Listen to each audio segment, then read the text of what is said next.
এর বিস্তারিত আমরা বিভিন্ন সময় বলেছি, সংবাদ সম্মেলন করে বলেছি, পত্রিকায় বিভিন্ন সময় স্থানীয় জাতীয় মাধ্যমগুলোতে এসেছে। আমরা আজকে হুট করে এই দাবিটি উত্থাপন করিনি। আমরা নারায়ণগঞ্জে বাস ভাড়া যৌক্তিক পর্যায়ে রাখার জন্য বহু বছর ধরে আমরা আন্দোলন সংগ্রাম করছি। 2011 সালে বিশেষ একটি পরিস্থিতিতে এখানে এই জাতীয় অধিকার সংরক্ষণ ফোরাম গড়ে উঠেছিল। বিভিন্ন রাজনৈতিক, সামাজিক, সাংস্কৃতিক সংগঠনের সম্মিলিত উদ্যোগের মধ্য দিয়ে এই বিষয়গুলো আপনারা জানেন, প্রশাসন জানে। কিন্তু এই যে পরিবহনটাকে কেন্দ্র করে এইটিকে একটি চাঁদাবাদীর উৎসব হিসেবে রেখে লক্ষ লক্ষ কোটি কোটি টাকা সাধারণ মানুষের পকেট থেকে হাতিয়ে নেয়া, এইটি দীর্ঘদিনের একটি প্রক্রিয়া। বিশেষ করে শেখ হাসিনার বিগত শাসনামলে এইটি ভয়াবহ আকার ধারণ করেছিল। আমরা বিভিন্ন সময় এর বিরুদ্ধে কথা বলেছি। আমরা শেখ হাসিনার শাসনামলে আমরা দেখেছি যে কিভাবে ভাড়া অযৌক্তিকভাবে কিলোমিটার প্রতি ভাড়া তারা নির্ধারণ করেছে। সরকারের এই খাতে সংযুক্ত মন্ত্রী আমলারা সবসময় এই পরিবহন মালিকদের সাথে যোগ সাজসে ভাড়া নির্ধারণ করে গেছেন এবং এই পরিবহনে নিয়ন্ত্রণটাই ছিল সরকারের সাথে, যারা সংশ্লিষ্ট তাদের হাতে। যখন নাকি এই ভাড়া নির্ধারণ হয় কিলোমিটার প্রতি, ডিজেলে কত, সিএনজিতে কত, এই ভাড়া নির্ধারণী সভাগুলোতে মালিকদের থাকতো যদি 10 জন, বিআরটিএ থাকতো 4-5 জন, সরকারের বিভিন্ন আমলারা থাকতেন, যাত্রীদের পক্ষ থেকে, সাধারণ মানুষের পক্ষ থেকে 1 জন অথবা 2 জন, এবং তারা কখনোই তাদের বক্তব্য সেখানে রাখতে পারেন নাই, সুযোগ পান নাই। এইভাবেই ভাড়াগুলো নির্ধারিত হয়েছে এবং সরকারের সেই প্রজ্ঞাপন এর অজুহাতে বিআরটিএ স্থানীয়ভাবে ভাড়া নির্ধারণ করেছে। আরটিসির সভাপতি হচ্ছে জেলা প্রশাসক। সরকারের সেই প্রজ্ঞাপন অনুযায়ী এই জেলা প্রশাসক বিআরটিএ এর মাধ্যমে এই ভাড়াগুলো তারা নির্ধারণ করেছে এবং জানিয়েছে। আমরা এই জেলা প্রশাসককে এবং জেলা প্রশাসক, মালিক এবং আমাদের নিয়ে বহুবার বসেছেন। আমরা 4 বার তাদের সাথে বসেছি। আমরা দেখিয়েছি, বলেছি যে যেটি কিলোমিটার প্রতি ভাড়া নির্ধারণ করা হয়েছে সরকারিভাবে, এইটি অযৌক্তিক। এই যে স্বৈরাচারী শেখ হাসিনা তাদের দলীয় ক্যাডারদের, মাফিয়াদের সুবিধা দেওয়ার জন্য ভাড়া নির্ধারণ করেছে, এইটি অযৌক্তিক। কিন্তু জেলা প্রশাসক বারে বারে বোঝানোর চেষ্টা করেছে যেহেতু প্রজ্ঞাপন, আমরা তাকে বলেছি যে যেই স্বৈরাচারী নেত্রীকে দেশের মানুষ আন্দোলন সংগ্রামের মধ্য দিয়ে দেশ থেকে বিতাড়িত করেছে, তার প্রজ্ঞাপন এত শ্রদ্ধা করে আমাদের কেন স্মরণে রাখতে হবে, এটি কেন পালন করতে হবে? আমরা তাকে বিদায়ের সাথে সাথে তার অনৈতিক গণদাবি, যে প্রজ্ঞাপন আছে, সমস্ত কিছু আমরা বঙ্গোপসাগরে ফেলেছি। সুতরাং আপনি বারে বারে যে প্রজ্ঞাপনের কথা বলছেন, সেই প্রজ্ঞাপনও যদি আমরা ধরি, আপনি সেই প্রজ্ঞাপনও সেখানে মানেন নাই। সেই প্রজ্ঞাপনে ঢাকা নারায়ণগঞ্জের ভাড়া যেটি দেখানো হয়েছে, 19.5 কিলোমিটার দূরত্ব দেখিয়ে ভাড়া তারা দেখিয়েছে 53 টাকা, এবং তারা সেই প্রজ্ঞাপনেই বলছে গত এপ্রিল 2 তারিখ তারা সেই প্রজ্ঞাপনে বলছে ঢাকা-নগরের ভাড়া হবে 54 টাকা, বাস্তবিক নিচ্ছে 55 টাকা। আমরা জেলা প্রশাসককে বলেছি যে এই যে 2 টাকা করে বেশি নিচ্ছে, আপনি বা বিআরটিএ কেন এর বিরুদ্ধে কোনো ব্যবস্থা গ্রহণ করেন নাই? প্রতিদিন ঢাকা নারায়ণগঞ্জ করে অন্তত 50,000 মানুষ, যার ফলে 1 লক্ষ টাকা প্রতিদিন সাধারণ মানুষের কাছ থেকে অতিরিক্ত আদায় করছে, তারা জোর করে পকেট কেটে দিচ্ছে। আপনি জেলা প্রশাসক হিসেবে এটির বিরুদ্ধে কোনো ব্যবস্থা গ্রহণ করেন নাই এবং আপনার অবস্থানটা হওয়া উচিত ছিল সাধারণের পক্ষে, জনগণের পক্ষে, কিন্তু তা আমরা লক্ষ্য করি নাই। আপনার অবস্থানটা এখনো পর্যন্ত মালিক বান্ধব। যেটি স্বৈরাচারী শেখ হাসিনার সময় ছিল, আপনারা যা করেছিলেন সেই সরকারের নির্দেশে আপনারা তা থেকে সরে আসেন না। এই 5 আগস্টের মধ্য দিয়ে আমরা সেই জুলুম, নির্যাতন, অত্যাচারের বিরুদ্ধে গণ অভ্যুত্থানের মধ্য দিয়ে নতুন একটি পরিস্থিতি, একটি বাস্তবতা আমরা তৈরি করেছি। আমাদের দেশের ছাত্র জনতা সংগ্রামের মধ্য দিয়ে একটি নতুন বাংলাদেশ গড়ার প্রত্যয় স্বপ্ন নিয়ে হাজির হয়েছে। আজকে আমলা, সরকারের বিভিন্ন কর্মকর্তা এবং সংস্থায় যারা রয়েছেন, তারা সেই নতুন স্বপ্ন দেখা আমাদের বাংলাদেশ গড়ার কাজে আপনারা নিয়োজিত থাকবেন, সেখানে ভূমিকা রাখবেন। কিন্তু আপনারা সেই স্বৈরাচারী শাসকের সময় যেই ভূমিকায় ছিলেন তাই যদি অব্যাহত রাখেন, তাহলে কিভাবে আমাদের সেখানে বাংলাদেশ গড়ে উঠবে? আজকে আমরা বলেছি যে এই যে 19.5 কিলোমিটার যেটি দেখাচ্ছেন, সেই 19.5 কিলোমিটার সেই প্রজ্ঞাপন আমরা সংবাদ সম্মেলন করে দেখিয়েছি, সবাইকে সাংবাদিকদের আমরা দিয়েছি যে মতিঝিল দিয়ে, শাপলা চত্বর দিয়ে, পুরানা পল্টন দিয়ে গেলে 19.5 কিলোমিটার। আপনারা যারা ঢাকা নারায়ণগঞ্জ করেন, আপনারা সবাই জানেন যে মতিঝিল, শাপলা চত্বর দিয়ে এই বাসগুলো যায় কিনা, যায় না।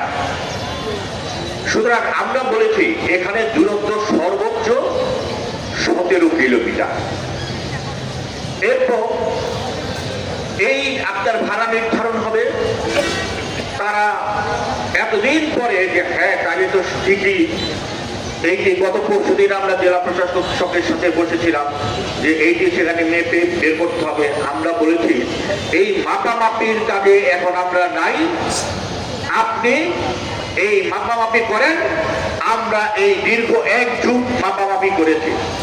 এই ফ্লাইওভার হওয়ার আগে, ফ্লাইওভার হওয়ার আগে যেই ভাড়া ছিল, যেই দূরত্ব ছিল, সেইটি ফ্লাইওভার হওয়ার পরে দূরত্ব কমে কত হয়েছে আমরা সমস্ত কিছু আমাদের নথিভুক্ত রয়েছে।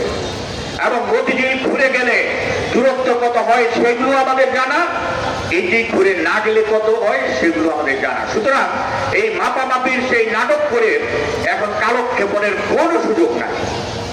আমরা বলেছি 15 তারিখের মধ্যে আপনি ঢাকা নারায়ণগঞ্জের ভাড়া 45 টাকা ঘোষণা দিবেন। আজকে 15 তারিখ শেষ হয় নাই, তাই আমরা এখনো আশাবাদী মনে করছি সরকার এবং প্রশাসনের সুবুদ্ধির উদয় হবে, তারা এই ভাড়াটা 45 টাকা করবে। আমরা দাবি জানিয়েছি দীর্ঘদিনের ছাত্রদের অর্ধেক ভাড়ার দাবি। এই অর্ধেক ভাড়ার এই যৌক্তিক দাবির পক্ষে প্রশাসন তাদের মতামত ব্যক্ত করেছেন। এইটি হয়তো সংবাদপত্রে আপনারা ইতিমধ্যে দেখেছেন। এবং আমরা যে দাবিটি জানিয়েছি যে নারায়ণগঞ্জ থেকে এই পাগলা ফতুল্লা রুটে যে ঢাকায় যায় বাস, সেই বাস সিএনজি চালিত। নারায়ণগঞ্জ থেকে সাইনবোর্ড যায়, কাঁচপুর যায়, সোনারগাঁ যায়, যে বাসগুলো, এগুলো সবই সিএনজি চালিত। অথচ বিআরটি এর প্রজ্ঞাপনে এই সমস্ত বাসগুলোকে আপনার ডিজেল চালিত বলে সেখানে তারা ভাড়া নির্ধারণ করেছে। সেই প্রজ্ঞাপনগুলো দেখেন। বিআরটিএর এই জারি করা যে প্রজ্ঞাপন, সরকারের জারি করা যে প্রজ্ঞাপন, যে ডিজেল চালিত বাসের ভাড়া কিলোমিটার প্রতি 2 টাকা 32 পয়সা, পরবর্তীতে 1 পয়সা কমিয়ে এটাকে 31 পয়সা করা হয়েছে। আর সিএনজি চালিত যে বাস, এই হচ্ছে 1 টাকা 85 বা 86 পয়সা। আমরা বলেছি সেটা যাই হোক, সিএনজি চালিত বাসের ভাড়া সিএনজি চালিত সরকারের যে নির্ধারিত ভাড়া সেই মতোই দিতে হবে, কিন্তু তা নির্ধারণ করেন নাই। তো এই যে বছরের পর বছর নারায়ণগঞ্জের এই বিভিন্ন রুটে সিএনজি চালিত বাস ডিজেল চালিত ভাড়ায় আপনারা নিচ্ছেন, আপনারা প্রশাসন বিআরটি কোনো ব্যবস্থা তাদের বিরুদ্ধে গ্রহণ করেন নাই, তাহলে আপনাদের দায়িত্বটা কি? এই যে একটি অরাজক পরিস্থিতি আপনারা টিকিয়ে রেখেছেন, আজকে আমরা যৌক্তিক দাবি উত্থাপন করছি। বাসের মালিক যারা নারায়ণগঞ্জে রয়েছে, আমরা মালিকদের বিরুদ্ধে রই, আমরা মালিকদের পক্ষে। তারা ব্যবসা করে এই পরিবহন থেকে টাকা আয় করতে চাচ্ছে, আমরা তাদের সমর্থন করি। ইতিপূর্বে বিভিন্ন সময়ে বাস মালিকদের আমরা সহযোগিতা করেছি। 2013 সালে করেছি, 14 সালে করেছি, এর আগেও করেছি। আমরা বাস মালিকদের পক্ষে, কিন্তু এই বাসটাকে কেন্দ্র করে মাফিয়া যে চক্র চাঁদাবাজ করে উঠেছে, আমরা তার বিরুদ্ধে। তাই আমরা দাবি করছি আমাদের এই যৌক্তিক আন্দোলনের পক্ষে, সাধারণ মানুষের আন্দোলনের পক্ষে বাস মালিকরা, বাস শ্রমিকরা অংশগ্রহণ করবে। তাই আমাদের যে দাবি, আমাদের এখানে একটি মিছিল এখানে এই যুক্ত হয়েছে কংগ্রেস পার্টির, আমরা তাদেরকে সেখানে এই সাধুবাদ জানাচ্ছি। আমরা যে ব্যাপারটি দাবি করছি সেইটি হচ্ছে, এইটি আজকে গণমানুষের দাবি হিসেবে পরিণত হয়েছে। এইটি জাতীয় অধিকার রক্ষার সাথে যারা জড়িত তাদের দাবি না, এইটি নারায়ণগঞ্জের বিভিন্ন সামাজিক, সাংস্কৃতিক, রাজনৈতিক সংগঠন যারা রয়েছে সবাই এই দাবির সাথে একাত্মতা ঘোষণা করেছে। বাম দল, ডান দল, বিভিন্ন দল এর সাথে একাত্মতা ঘোষণা করেছে। ছাত্ররা একাত্মতা ঘোষণা করেছে, নারীরা একাত্মতা ঘোষণা করেছে, শ্রমিকরা, আইনজীবীরা, সবাই। তাই আমরা সেটাকে বলছি, আপনি জেলা প্রশাসকের উদ্দেশ্যে বলছি, আপনি এই গণদাবি প্রতি সম্মান রেখে, শ্রদ্ধা রেখে ঢাকা নারায়ণগঞ্জের ভাড়া 45 টাকা ঘোষণা করেন, নতুবা আগামী 17 তারিখ পরশুদিন নারায়ণগঞ্জের মানুষ রাস্তায় নেমে হরতাল পালনের মধ্য দিয়ে এই গণদাবির দ্বিতীয় স্তরের আন্দোলনের সূচনা ঘোষণা করবে। নারায়ণগঞ্জের মানুষ তাদের ন্যায্য দাবি কিভাবে আদায় করতে হয় ইতিপূর্বে প্রমাণ দেখিয়েছে, আপনি পরশুদিনও দেখবেন। তাই আপনার উদ্দেশ্যে বলছি যে এই মাফিয়াদের বিরুদ্ধে আপনি ব্যবস্থা গ্রহণ করেন, এবং এই পরিবহন চাঁদাবাজ যারা ছিল ইতিপূর্বে, যারা দেশ ছেড়ে পালিয়ে গেছে গণরোষের ভয়ে, জনগণের ভয়ে, তাদের উচ্ছিষ্টভোগী আজকে যারা রয়েছে, তাদের স্বার্থের দিকে না তাকিয়ে, তাদের দিকে না তাকিয়ে জনগণের পক্ষে এসে জনগণের কথা ভেবে আজকে এই সরকারের কে আমরা বলি জনগণের অভ্যুত্থানের মধ্য দিয়ে প্রতিষ্ঠিত সরকার, জনগণের দাবি প্রতিষ্ঠা করবে এই সরকার। তাই প্রশাসনের উচিত জনগণের এই দাবি প্রতিষ্ঠার জন্য এই সরকারকে সহযোগিতা করা। এই মাফিয়া চাঁদাবাজদের পক্ষ নিয়ে এই সরকারকে বিতর্কিত করা প্রশাসনের কাজ হবে না। আমরা এই জেলা প্রশাসকের উদ্দেশ্যে বলি, আমরা আপনাকে সজ্জন হিসেবেই জানি, সেভাবেই আপনি থাকেন এবং গণমানুষের এই দাবি আপনি বাস্তবায়নে আপনি উদ্যোগ গ্রহণ করুন। আর যারা বলছে যে ভাড়া কমালে বাস বন্ধ করে দিবে, মোল্লারপুর মসজিদ পর্যন্ত আমরা জানি। আমরা মনে করিয়ে দিতে চাই, যদি তারা বাস বন্ধ করে দেয় আমাদের আন্দোলন হবে নারায়ণগঞ্জে শুধুমাত্র বিআরটিসির মধ্য দিয়ে ঢাকা নারায়ণগঞ্জ করে এর যে আমাদের যাত্রীদের যে দুর্ভোগ সেই দুর্ভোগ নিরসনের আমরা দেখবো তখন এই বাস মালিকটা কোথায় থাকে। এই বিআরটিসির মধ্য দিয়ে সরকারি বাসের মধ্য দিয়ে আমরা আমাদের সেই সংকট দূর করব। সরকারি বিভিন্ন সংস্থার কাজ রয়েছে, সরকারি এই প্রতিষ্ঠানগুলোকে লাভজনক হিসেবে গড়ে তোলা, জনগণের পক্ষে অবলম্বন করে তাদের স্বার্থ রক্ষা করা। তাই যারা বাস বন্ধ করে দেওয়ার হুঁশিয়ারি দেয়, এই হুঁশিয়ারি দিয়ে আমাদের ভয় দেখিয়ে লাভ নাই। আপনারা বাস বন্ধ করে দেন, নারায়ণগঞ্জের মানুষ কিভাবে ঢাকা নারায়ণগঞ্জ করে আমরা জানি, আমরা দেখব। সরকার জনগণের বিরুদ্ধে যেতে পারবে না। সরকারি সংস্থার মধ্য দিয়ে, যানবাহনের মধ্য দিয়ে আমরা সেই শূন্যতা পূরণ করব।